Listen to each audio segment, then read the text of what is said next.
What's that, Jim? Link around, you go stand on that. Stand. Oh shit. You okay? There you On that. Fuck. Wait, dude.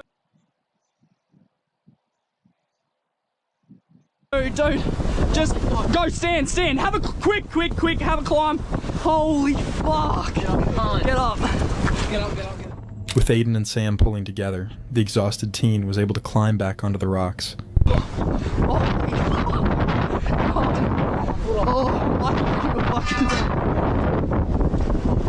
Holy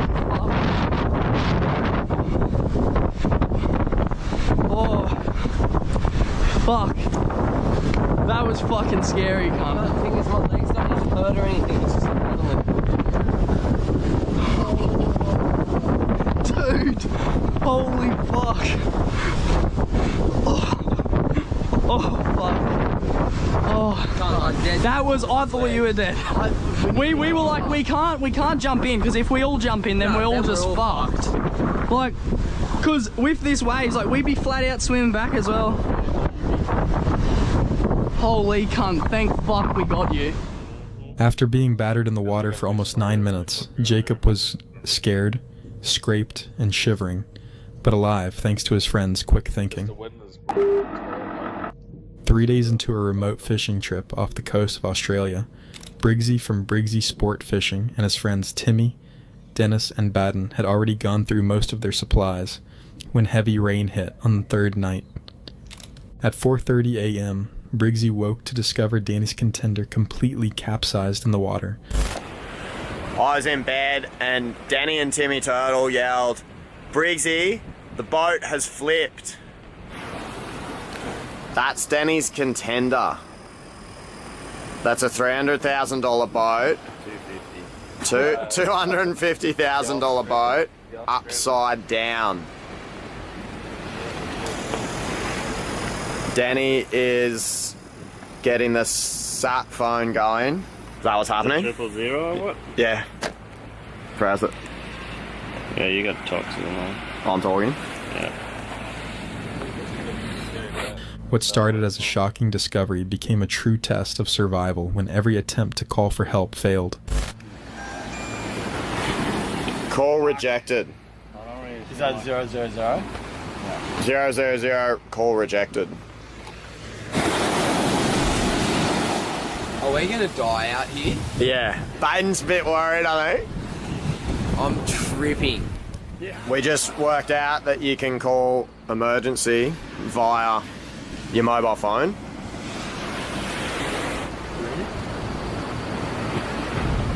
I'm just getting cancer, no ringing. It doesn't happen instantly. It's not no reason. We have a pretty good reason to get cancer at the moment. Still calling. I haven't heard a ring yet, though. With the boat upside down and filling with water, Briggsy made the decision to swim out to the capsized vessel, hoping to recover some supplies. It's really cold. I'm gonna swim out and try and get the EPIRB.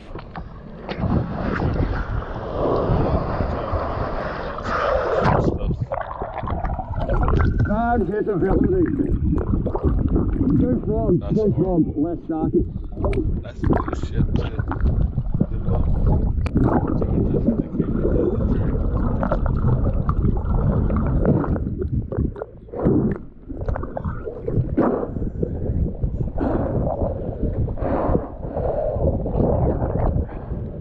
That is so psycho. It's really deep down there. He had to dive beneath the hull to retrieve their emergency beacon, which was now completely submerged and full of water. I'm gonna go under now and try and get the EPIRB.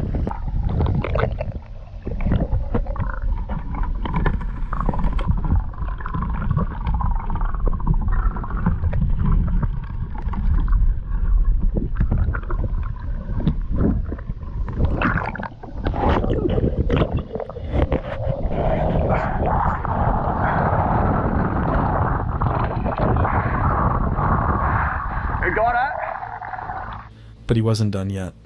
Briggsy had to dive back into the murky water to retrieve flares and other survival gear. There's flares in the middle front zone. I'm gonna try and get them now. No sharks, can't see any.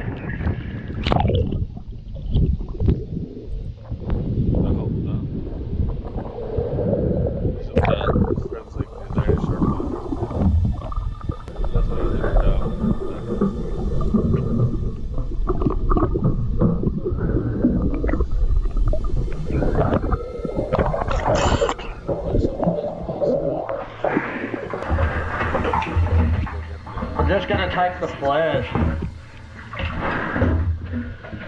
What's this? The whites. What's this? Air horn. I'm gonna bring that. Okay, so I'm gonna put all this back in here, but I'll take these. After successfully retrieving flares and an air horn, the group faced a critical decision. Rather than activate the emergency beacon and trigger a massive military response, they spotted a yacht anchored off a distant headland about 10 kilometers away. Their plan was risky but necessary. Hike the entire distance and attempt to signal the yacht for help. The journey was challenging. What they assumed would be beaches turned out to be endless, rocky headlands. With 20 liters of water, flares, and the air horn, Briggsy and Timmy pushed forward, hoping the yacht would still be there when they arrived. We're getting closer to the headland now. We're probably a bit over halfway, then maybe an hour. But we can't see the yacht. We're assuming it's around the corner. We're hoping it's still there. If not, Danny might be pulling his EPIRB. When they finally reached the headland, relief washed over them. The yacht was still anchored offshore, though it sat far out in the distance. They tried everything, yelling and shouting with their arms raised, whistling as loud as they could. Nothing worked. The yacht was simply too far away. That's when they deployed the air horn. The sound was deafening, painful to their own ears. Oi! Alright, we're changing tactics.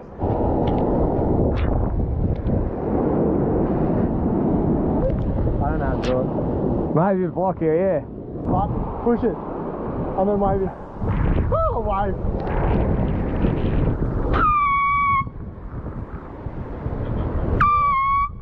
Oh, my ear. That's loud.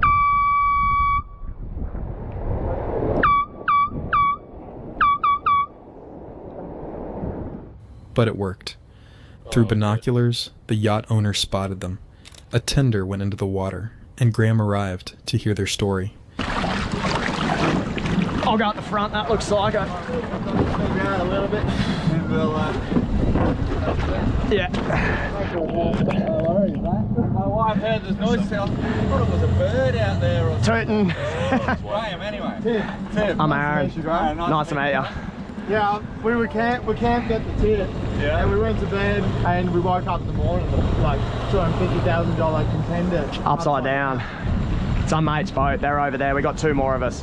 So we kind of saw you in the distance and thought maybe you could radio to or something and say, oh, if they can send the Coast Guard, it's more chill than like the full EPIRB pull. Go and do it.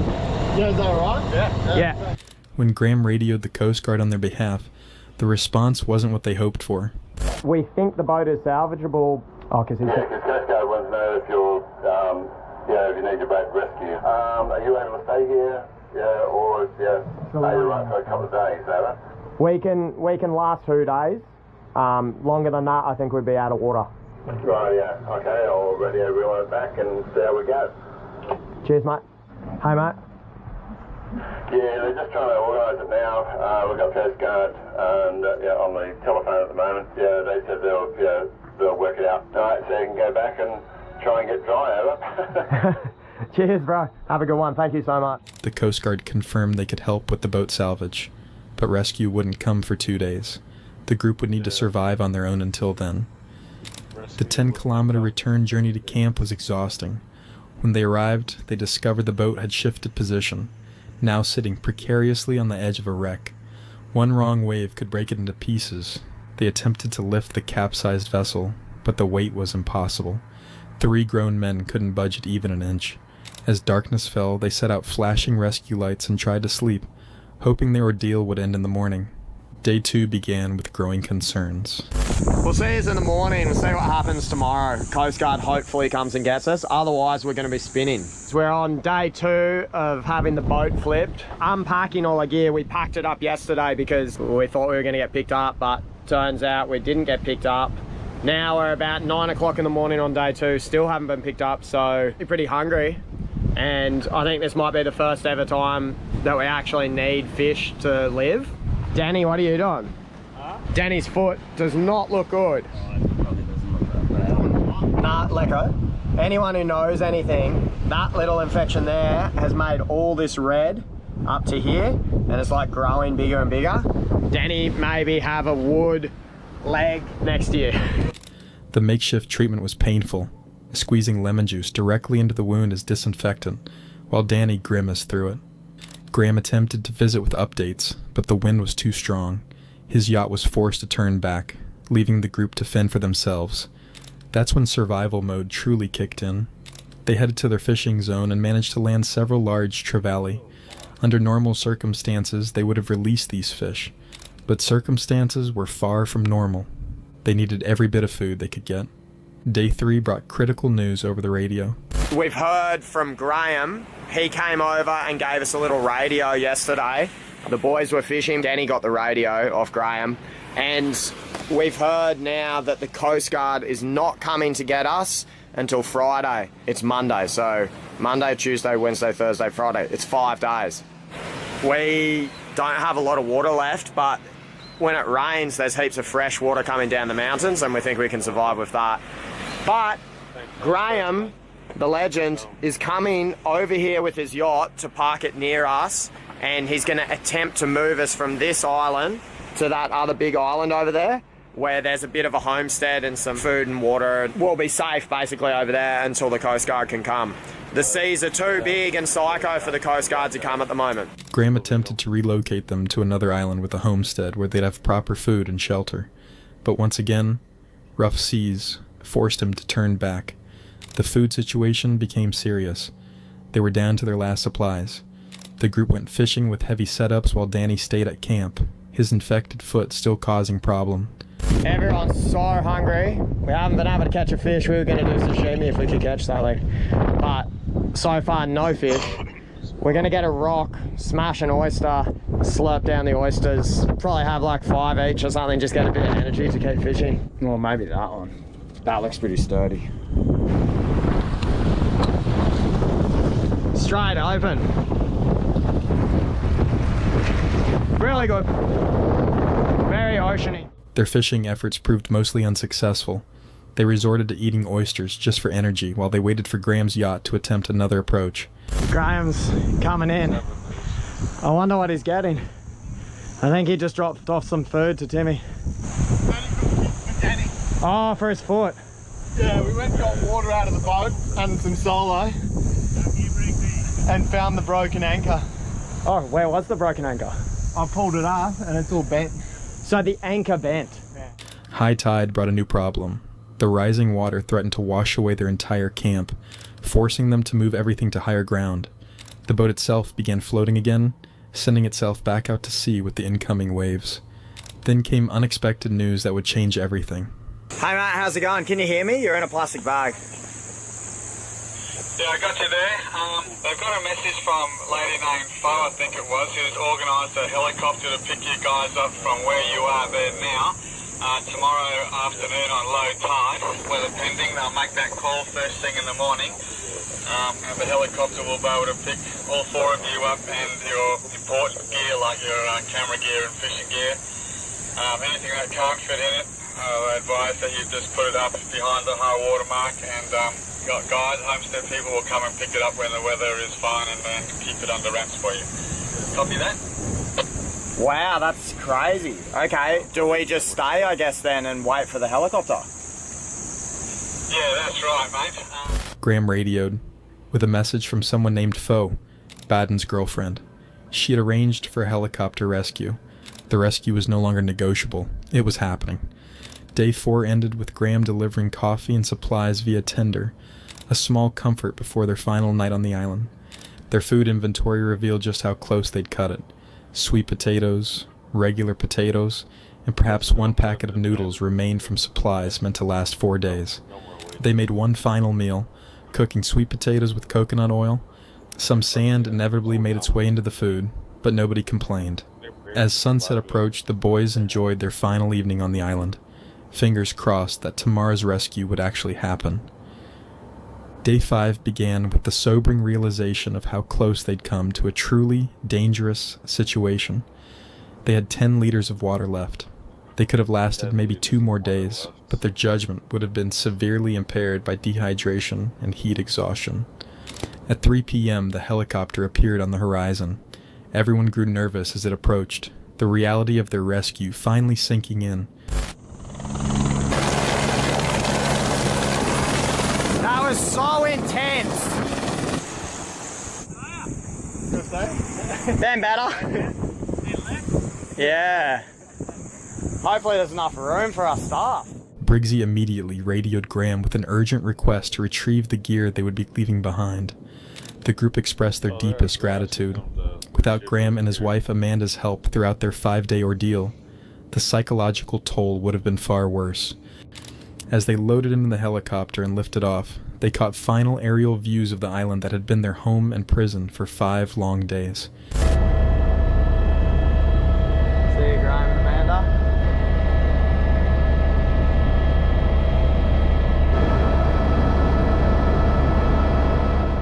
Without Graham's willingness to help strangers and Baden's girlfriend arranging the helicopter rescue, the outcome could have been very different. The experience left the group with a story they'll be telling for decades. That's one of the stories to tell. Kayak fisherman Matthew set out along the coast of New Zealand expecting a Hell of a long fucking peaceful day on the water. Just him, the waves, and maybe a catch or two. What he didn't expect? Becoming the prey. So I'm very, very stoked to get out there. We're gonna see what we can find. I've got a feeling there's gonna be some big kings around. Let's hit the water. Let's go catch some fish. But I can go from 0 to 100 really quick in this style of fishing, so try and catch another bait and go from there. There we go, here's another live bait. Oh, there's schools of them. I can see a school of kahawai swimming beneath me. He was reeling in fish, enjoying the solitude, until something changed. A dark shape began circling just beneath the surface. What the Great white! Great white! Great white shark! Cutting the live bait off.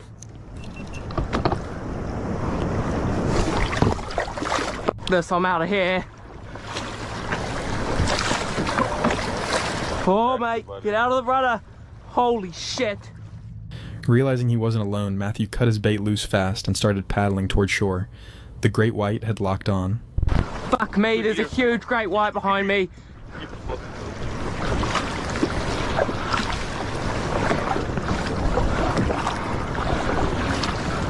Fuck me. He's following me.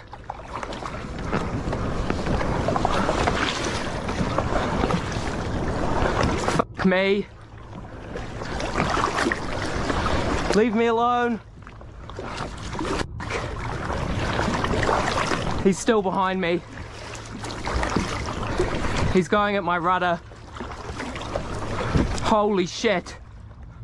For several heart-pounding minutes it stayed with him, swimming behind his kayak.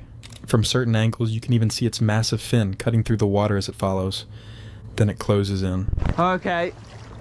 I need to think of something to get him off my tail. If I throw a water bottle in the water, it might grab his attention and he might go and eat it. Oh, he's coming closer.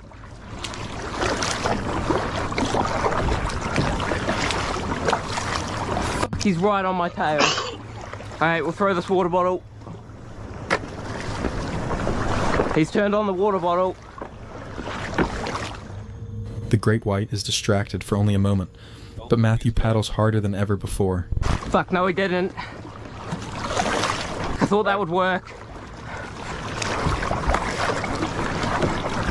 Fuck, what can I throw overboard to get his attention?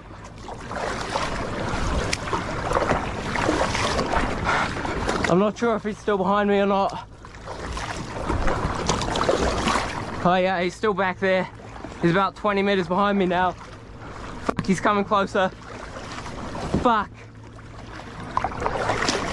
I'm sorry for all the swearing, but I'm shitting bricks right now. When a great white gets to that size, its main food source is marine mammals.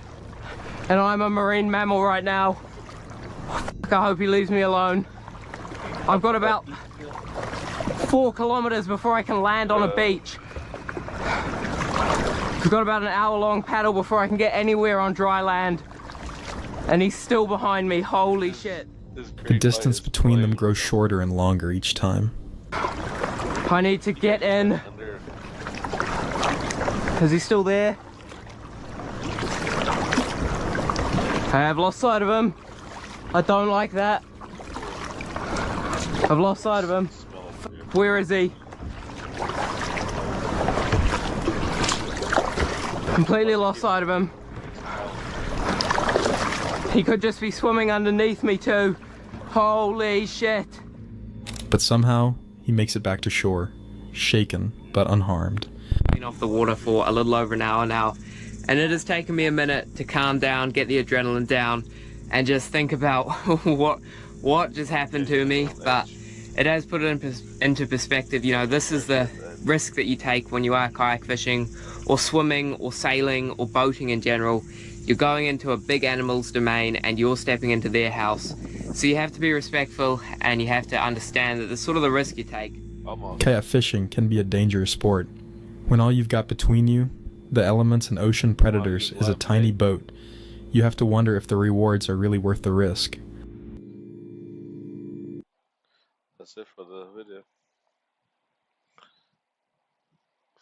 6 most disturbing forest encounters.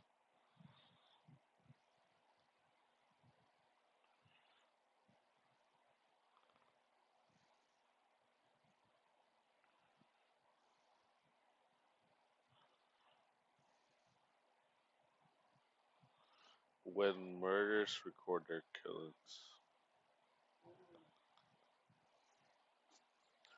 If you got hit, even if you were not driving, you need to try this. Because if you were in a car accident... Hey, look, it's Cassie. Hey, look. Hello, Cassie. I'm getting you on tape, okay? Say hi, please. This is Cassie Jo Stoddard, and in just a couple of hours, her friends behind the camera who were just filming her are going to kill her. Oh, wow. And we're going over to Dixon's house. We're gonna go snoop around over there and try to see if she's home alone or not. If she's home alone, splat! She did. And this is just one of the 4 cases from this video where killers record their victim hours before murder. Starting with the case of Brian Draper. Fortunately, we have the grueling task of killing our 2 friends. And they are right in a house just down the street. Ryan Lee Draper and his best friend, Tori Michael Adamczyk, were both 16-year-old juniors at Pocatello High School. The duo was obsessed with horror movies and murder, so much so that they would only wear black to honor the Columbine school shooter. The two developed a close friendship where they would foster their dark and violent tendencies. But on the outside, no one knew what the two were really like. Ryan was popular in his high school and was even a part of his high school soccer team. He had many friends, one of whom was 16-year-old Cassie Jo Stoddard, a well-rounded and trustworthy girl and an aspiring attorney who would unfortunately fall victim to Brian's evil obsessions. Brian secretly had a crush on Cassie and was just about to ask her out. When Cassie and Matt started dating, it hit Brian like a punch to the gut. To him, it was just another confirmation of what he already feared, that he was a loser. Did you have a crush on her a little bit? I did, and I was about to ask her out, but then Matt did. I always thought that they were bad being a couple, you know, because he likes to smoke weed. And I don't, and Cassie hates it too. And Cassie's against doing drugs, and I'm against doing drugs, and Cassie's against doing, like drinking alcohol and stuff, and I am too. Right. And I met her before Matt, and I was gonna ask her out and stuff, and then he just moves on, and he ends up with her. Yeah. So. But that's cool because they're happy together. I mean, did he tell you about having sex with her? I remember. Did he brag about that? I remember I went to the bathroom when I was at their house, and there was a condom wrapper in the toilet, and then I asked him about it, and he said that I had sex with her, before he came. Did he talk dirty about her? Or? No. So to make you a little bit uncomfortable when you guys watched the movies with it kissing and stuff like that, it was like, do I have to do that in front of me? I guess it's kind of like that, yeah. Okay. So what about Tori? Did Tori have a crush on her too? I mean, you guys kind of both like her a little bit? No. Okay. No, he was more friends with her than my guy. Ever since Cassie and Matt started dating, Brian and Tori became fixated on harming either one of them. And once the two found out that she would be home alone on September 22nd, they thought that it was the perfect time to strike and decided to record the whole thing. We're here in his car. The time is 9:50, September 22nd, 2006. Unfortunately, we have the grueling task of killing our two friends, and they are right in that house just down the street.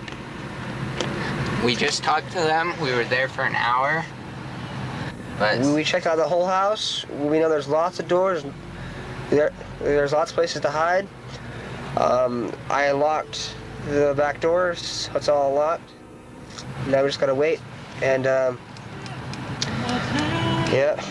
We're going for a high death count. We're not going not to get caught, Ryan. If we're going for guns, we're just going to end it. We're just going to grab the guns and get out of there, kill everybody and leave. We're going to make history. We're going to make history. For all you FBI agents watching this, you weren't quick enough. We were quick enough and you weren't smart enough. And we're going over to Nixon's house. We're gonna go snoop around over there and try to see if she's home alone or not. And if she's home alone, splat! She did. Don't put your humor into this, Brian. I'm not putting humor into it.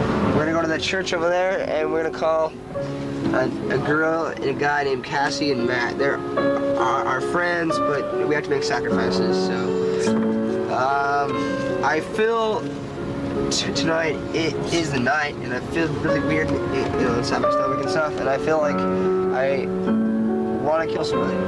Throughout the whole vlog, the two kept joking about the crime they were about to commit and even tried to justify it by saying things like, murder is only wrong because it's illegal and socially unacceptable. From the haunted footage alone, it seems like they had no regard for human life and thought of themselves as better than everyone else. They even went as far as to brag about the crime to the supposed FBI agents watching. As the recording continues, we get even more insight into the so-called justifications of two soon-to-be killers. I feel we need to break away from normal life. How bright is this light? Because, let's put it this way. Parents, along with their parents, and so on, taught them about God, Jesus, the whole bullshit line. I'm sure you guys believe in God as well. I realized when I was in 7th grade, you don't believe in Santa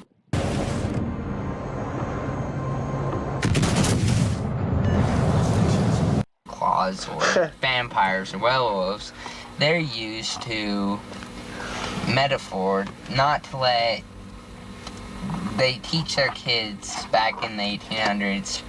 I learned this in English class about telling their kids that you can't go outside or a vampire will get you, just to make their kids stay and do what they want to do. God is basically the same way. Yep. Trying to get people to do good, or else, so-called, you go to hell.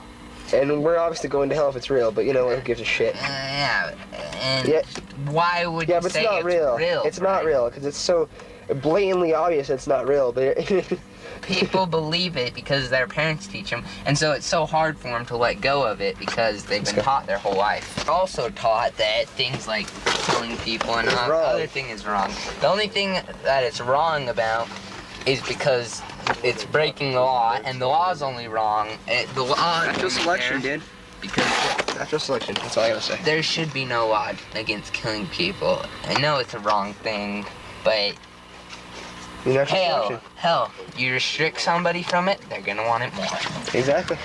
Goodbye, camera. The two had been planning the murder for a long time and knew that Cassie would be home alone in her aunt's house, as she was housekeeping for them. They drove down to her place and waited for her aunt and uncle-in-law to leave. Once the two were positive she was home alone, they donned clothing inspired by Ghostface, went inside, and began stabbing Cassie. They stabbed her several times in the chest, arms, and abdomen before running away and recording this. Just killed Cassie. We just left her house. This is not a fucking joke. I stabbed her in the throat and I saw her lifeless body just disappear. Dude, I just killed Cassie. Oh, fuck. That felt like it wasn't even real. I mean, it went by so fast. Shut the fuck up. We gotta get our act straight. Cassie's lifeless body was discovered 3 days later when her aunt came back, and after 3 more days, the investigators arrested Brian and Tori in connection to the murder. However, after being arrested, Brian quickly changed his story by telling police that it was all supposed to be a joke and that he didn't even stab Cassie. That it was Tori who took things too far and went ahead with a plan. He agreed to take them to the woods where they hid all the evidence, which is where the investigators found the tapes. Both Brian and Tori were charged with first-degree murder and after a trial were sentenced to mandatory life in prison without the possibility of parole. In this case, Cassie was betrayed by her classmates. But in this next story, the twisted mind of a stalker is revealed to be living right next door to his soon-to-be victim. On June 30th, 2011, a 27-year-old law student, Lauren Giddings, suddenly went missing. Having recently graduated from Mercer Law School, Lauren was about to take the bar exam and was on track to fulfilling her dream of becoming a defense attorney. Unfortunately for her, while she was on track for making a successful career for herself, she was also being stalked by a predator.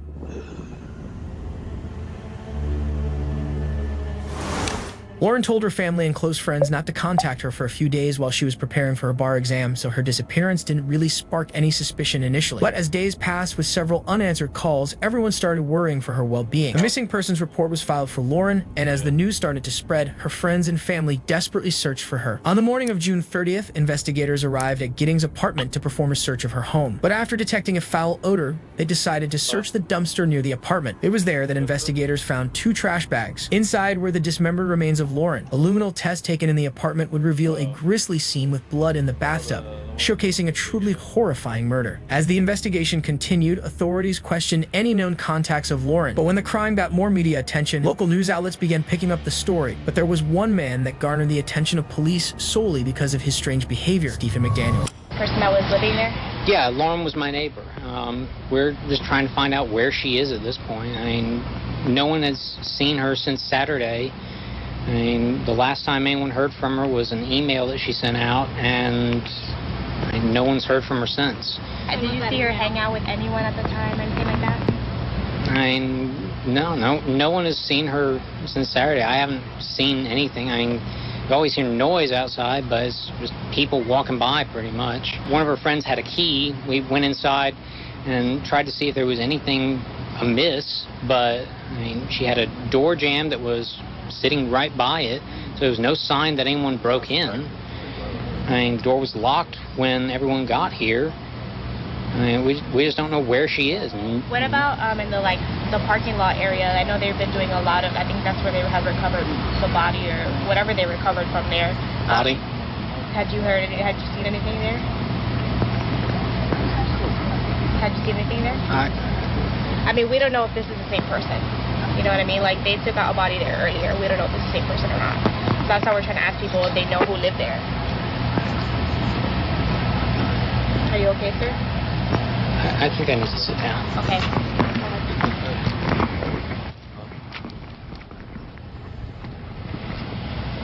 The sudden change in his demeanor could mean 2 things. He was either in shock for such a strange discovery, or he was hiding something far more sinister. But one thing is for certain, it was this video that led detectives to consider taking a closer look into Stephen, making him their prime suspect. He was soon brought into the interrogation room for an interview. However, throughout the whole interrogation, Stephen stayed eerily still and totally silent, even though he was pretty keen to talk to the media before. All right. I just gotta ask you a few more questions. Okay. You came down earlier tonight, me and you talked, all right. You don't have any weapons on you, do you? No. That's just you are. What's wrong? You know I'm Detective Patterson, right? Yes. Do you remember, put your hands up here, you remember us talking earlier tonight? Right? Yes. You remember?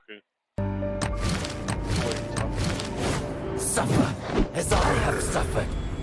Remember me earlier in the day? Yes. When we came down here and talked a little bit and then we left? Yes. Okay. I need to know about this girl right here. You know her? Yes. Who is that? Lauren Giddings. Does she live next door to you? Yes. When's the last time you seen her? 2 or 3 weeks ago.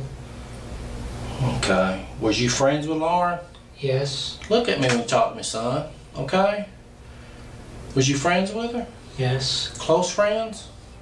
We were good. I mean, y'all were friends, right? Both of y'all are law students. You're studying to be an attorney, right? Yes. What kind of law do you want to go into? Criminal law? Yes. Civil? Is that what you want to do for a living? Yes. Okay. From this point on, Stephen tried his best to maintain eye contact with the investigator while remaining completely still. Throughout the whole interrogation, there were several inconsistencies with what he was saying, and it was clear that Stephen didn't want to talk to the officer, only responding with mainly yes, no, or I don't know. What do you think happened to her? I don't know.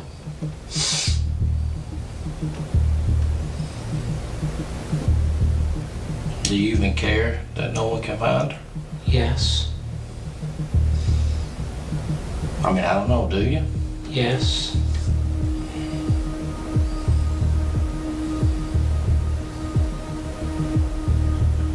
Do you have a girlfriend? No. Did you think Lauren was your girlfriend? No. While this interrogation was ongoing, the detectives turned his apartment upside down. Inside, they found that he somehow had a master key to get into any room in the complex, and a pair of underwear proved to be Lauren's. But that was only the tip of the iceberg when it comes to the horrifying discoveries made inside his apartment.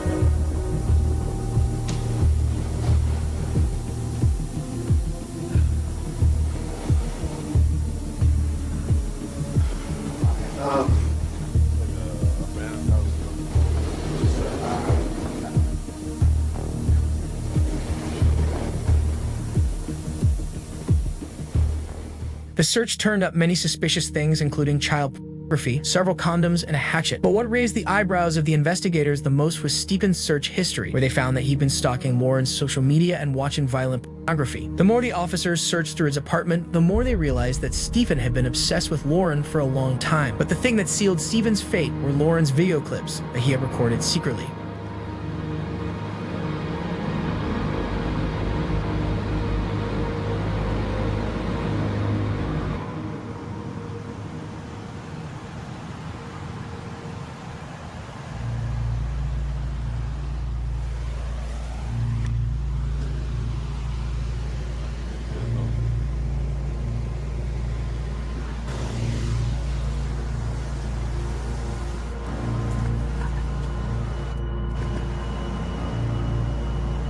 Stephen was charged with first-degree murder and agreed to take a plea deal to escape the death penalty. He was sentenced to life in prison without the possibility of parole. Stephen sealed his fate the moment he decided to step in front of the camera and fake innocence. But in this next story, the assailants don't bother faking their innocence. They recorded themselves bragging to police.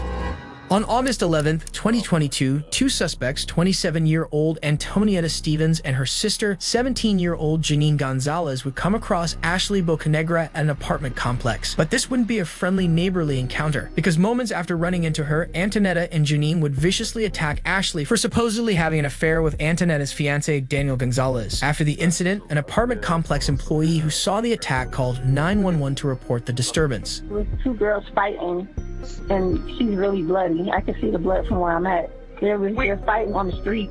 After receiving the call, the Gwinnett Police Department hopped into action and began taking statements. This girl, she came to my house. She's been sleeping with my fiance. She works over there. She's his manager, and she keeps on forcing him to have sex with her after he's been cut it off, or she's gonna fire him. And we ended up fighting right there because she approached my home. This is my home. She lives all the way over there. Okay, is everybody in the house right now? Oh, just me. I'm the only one at fault. Just me. The girl, she left. Is your sister involved? My sister? Yeah, is she? No, that's my sister-in-law. Is she involved? She was there. Are you two arguing, or you guys? No, we're not arguing. Okay, so let's go inside. The female that he's been sleeping with. Him? Yes, my fiance. I've been with for 5 years. Okay. We moved here together from up north. He works at Floor and Decor. He's been sleeping with his manager. And that's who was here? Yes. Okay. And I've been feeling it for some time now. Okay. Yesterday I'm walking to Quick Trip. I see them walking together. And you're a woman, you know our intuition. I know that's the girl. I seen her, we argued yesterday, he broke it up, it was fine. This morning now, she's calling, text him, saying that she's gonna be coming here. I waited for her. It's clear that Antonietta was trying to paint herself and her fiancé as the victims by claiming that the woman she assaulted forced her fiancé to have sex with her on several occasions. But what the officers didn't know by now was that Janine had recorded the attack, and what they would soon see would show just how violent the attack was. Yeah.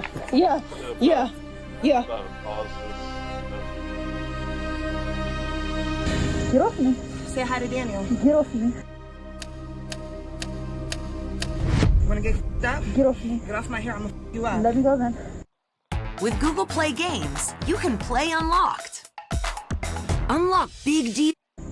Get off me. Say hi to Daniel. Get off me. Say hi to Daniel. Get the fuck off You know he said I could come out here and f you up, right? Okay, good. You know that, right? He's in the house with our son. Hey, what? He said I could f you up. Yep, this is what we do.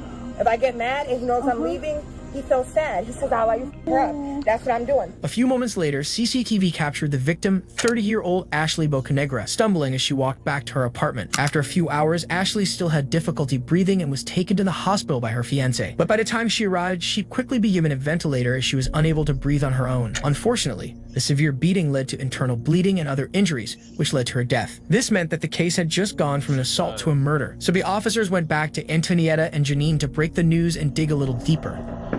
I know, that was the girls that were walking. They went to Quick Trip. Hey, I'm Detective Carter with Gwinnett County Police. Are you your incident? Yes, hi. Hey, this is Detective Poppy or Sergeant Poppy. Hi, nice to meet you. We know that there was like an incident that happened earlier today. Has anyone called you about it since? No. Was somebody supposed to? Well, we just got another call about it. So I guess the girl went to the hospital and she died. She died? She's dead.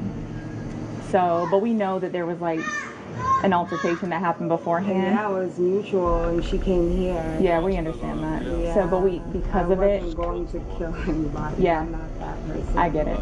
Yeah. But because of that, we have to kind of talk to you guys and get a more formal statement. Sure, okay. Wow, I'm so sorry about that. That was not my intention. I've been mentally going through a lot.